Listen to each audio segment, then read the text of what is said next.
RERA ಮುಖವಾಡವನ್ನ ಬಯಲು ಮಾಡಿದ್ದ news first ವರದಿ ಶೇಕಡಾ 100ಕ್ಕೆ 100ರಷ್ಟು ನಿಜ ಅಂತ ವಿಧಾನಸಭೆಯ ವಿಪಕ್ಷ ನಾಯಕ ಆರ್ ಅಶೋಕ್, ವಿಧಾನ ಪರಿಷತ್ನ ವಿಪಕ್ಷ ನಾಯಕ ಛಲವಾದಿ ನಾರಾಯಣಸ್ವಾಮಿ ಅವರು ಹೇಳಿಕೆ ಮಾಡಿ ಸರ್ಕಾರದ ವಿರುದ್ಧ ವಾಗ್ದಾಳಿ ನಡೆಸಿದ್ದಾರೆ. ರೇರಾ ಕಲೆಕ್ಷನ್ ಸೆಂಟರ್ ಆಗಿದೆ ಅಂತ ಆರ್ ಅಶೋಕ್ ಹೇಳಿದ್ರೆ ಎಲ್ಲರೂ ಲೂಟಿ ಮಾಡ್ತಾ ಇದ್ದಾರೆ ಅಂತ ಛಲವಾದಿ ನಾರಾಯಣಸ್ವಾಮಿ ಹೇಳಿದ್ದಾರೆ. ಎಲ್ಲರೂ ಲೂಟಿನಲ್ಲೇ ತೊಡಕೊಂಡಿದ್ದಾರೆ ಅಂತ ಛಲವಾದಿ ನಾರಾಯಣಸ್ವಾಮಿ ಅವರು ಹೇಳಿದ್ದಾರೆ. ರೇರಾ ಕಲೆಕ್ಷನ್ ಸೆಂಟರ್ ಬಗ್ಗೆ ತುಟಿ ಬಿಚ್ಚಿಲ್ಲ ರಾಜ್ಯ ಸರ್ಕಾರ, ಸಬೂಬು ಹೇಳಿಕೆ ನೀಡಿ ಜಾರಿಕೊಂಡಿದ್ದಾರೆ ಸಚಿವ ಬಿಜೆಡ್ ಜಮೀರ್ ಅಹಮದ್ ಖಾನ್, ವಸತಿ ಇಲಾಖೆ ಸಚಿವರು. ರೇರಾ ಇದೆಯಲ್ಲ, ರೇರಾ ಕಲೆಕ್ಷನ್ ಸೆಂಟರ್ ಆಗಿದೆ. ಮೊದಲು ಕೇಂದ್ರ ಸರ್ಕಾರ ಅದನ್ನು ತಂದಿದ್ದು ಈ ಫ್ಲಾಟ್ಗಳು ಯಾರು ಕಟ್ತಾ ಇದ್ದಾರೆ ಅದರಲ್ಲಿ ದುಡ್ಡು ಕಟ್ಟುವಂತವರಿಗೆ ಮೋಸ ಆಗಬಾರದು ಅಂತ ಕಾನೂನು ತಂದಿದ್ದು.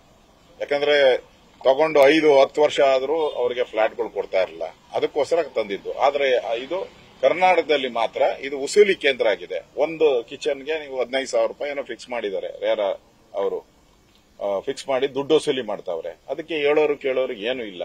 ಕಡಿವಾಣ ಔಟ್ ಈಗ ಅದನ್ನ ಕಲೆಕ್ಷನ್ ಸೆಂಟರ್ ಆಗಿ ಮಾಡ್ಕೊಂಡಿದೆ. ಇಲ್ಲ, ದೂರುಗಳು ಬರ್ತಾ ಇದೆ, ಕಂಪ್ಲೇಂಟ್ಗಳು ಇದೆ, ಆ ಥರ ಯಾವುದೂ ನಡೆದಿಲ್ಲ. ನಾನು ಮಾಧ್ಯಮದಲ್ಲಿ ಕೇಳ್ಪಟ್ಟೆ, ನ್ಯೂಸ್ ಚಾನಲಲ್ಲಿ ಏನೋ ವರದಿ ಮಾಡಿದ್ರಂತ. ನಾನು ಡೀಟೇಲ್ ಅಧಿಕಾರಿಗಳಿಗೆ ಮಾಹಿತಿ ತೊಗೊಂಡು ಬರೋಕ್ಕೆ ಹೇಳಿದ್ದೀನಿ.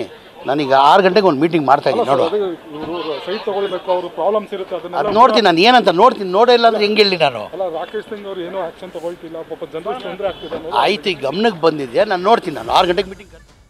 ಹೆಚ್ಚಿನ ಮಾಹಿತಿ ನೀಡ್ತಾರೆ ನಮ್ಮ ಪ್ರತಿನಿಧಿ ರಘುಪಾಲ್. ಈಗ ನೇರ ಸಂಪರ್ಕಕ್ಕೆ ಜಾಯ್ನ್ ಆಗಿದ್ದಾರೆ. ರಘು, ನೋಡಿ, ಈಗಾಗಲೇ ರೇರಾ ಕಲೆಕ್ಷನ್ ಸೆಂಟರ್ ಆಗಿದೆ ಅಂತ ಖುದ್ದು ಅಪೋಸಿಷನ್ ಲೀಡರ್ ಹೇಳ್ತಾ ಇದ್ದಾರೆ. ಇದ್ರ ಬಗ್ಗೆ ನ್ಯೂಸ್ ಫಸ್ಟ್ ಕೂಡ ವರದಿ ಮಾಡಿದೆ. ಶೇಕಡಾ 100ಕ್ಕೆ 100ರಷ್ಟು ನಿಜ ಅಂತ ಅಪೋಸಿಷನ್ ಲೀಡರ್ಸ್ ಒಪ್ಕೊಂಡಿದ್ದಾರೆ.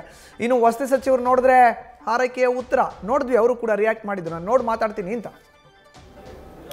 ಮಧುಸೂದನ್, ಖಂಡಿತವಾಗಲೂ ಕರ್ನಾಟಕ ರೇರಾದಲ್ಲಿ ಸಾಕಷ್ಟು ಅಕ್ರಮಗಳು ನಡೀತಿರುವಂತಹ ಬಗ್ಗೆ ವಿಸ್ತೃತವಾದಂತಹ ವರದಿಯನ್ನ ನಿನ್ನೆಷ್ಟೇ ನ್ಯೂಸ್ ಫಸ್ಟ್ ಪ್ರಸಾರ ಮಾಡಿತ್ತು. ಗ್ರಾಹಕರಿಗಾಗ್ತಿರುವಂತಹ ಅನ್ಯಾಯ, ಖರೀದಿದಾರರಿಗಾಗ್ತಿರುವಂತಹ ಅನ್ಯಾಯ, ಜೊತೆಗೆ ಬಿಲ್ಡರ್ಗಳಿಂದ, ಜೊತೆಗೆ ಯಾರೆಲ್ಲ ಡೆವಲಪರ್ಗಳಿದ್ದಾರೆ ಅವರಿಂದ ಪಡಿತಿರುವಂತಹ ಹಣ, ಜೊತೆ ಕಮಿಷನ್ ಬಗ್ಗೆ ಕೂಡ ನ್ಯೂಸ್ ಫಸ್ಟ್ ಒಂದು ಬೆಳಕಿಗೆ ತರುವಂತಹ ಕೆಲಸವನ್ನು ಮಾಡಿತ್ತು.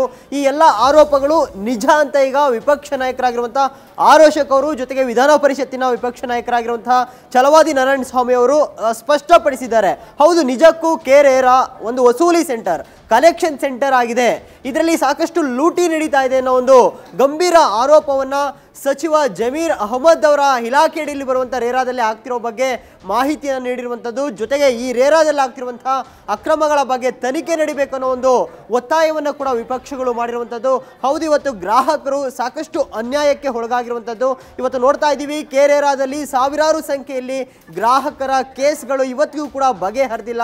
ಯಾಕಂದರೆ ಒಂದಿಷ್ಟು ಡೆಡ್ ಲೈನ್ ಇದೆ. ರೇರಾ ನಿಯಮದ ಪ್ರಕಾರವೇ 60 ದಿನಗಳ ಒಳಗೆ ಪ್ರತಿ ಗ್ರಾಹಕ ಕೊಡುವಂಥ ದೂರಿನ ಮೇಲೆ ಅದನ್ನು ಪರಿಶೀಲನೆ ಮಾಡಿ ಅವರಿಗೆ ನ್ಯಾಯವನ್ನು ಒದಗಿಸಬೇಕನ್ನೋ ಒಂದು ನಿಯಮ ಇದ್ರೂ ಕೂಡ ಆ ನಿಯಮವನ್ನ ಗಾಳಿಗೆ ತೂರಿ ರೇರಾ ವರ್ಷದಿಂದ ಕೇಸ್ ದಾಖಲಿದ್ರೂ ಕೂಡ ಗ್ರಾಹಕರ ಪರವಾಗಿ ನಿಲ್ಲುವಂತಹ ಕೆಲಸವನ್ನು ಮಾಡ್ತಿಲ್ಲ.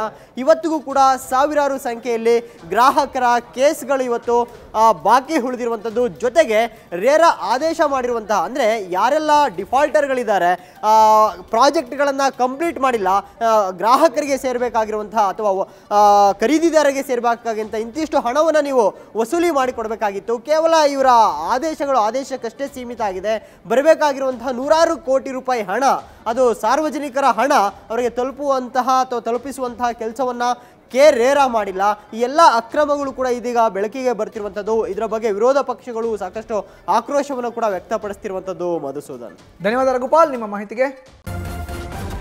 ನ್ಯೂಸ್ ಫಸ್ಟ್ ನಿರ್ಭೀತಿಯಿಂದ ನಿಮ್ಮ ಪರವಾಗಿ.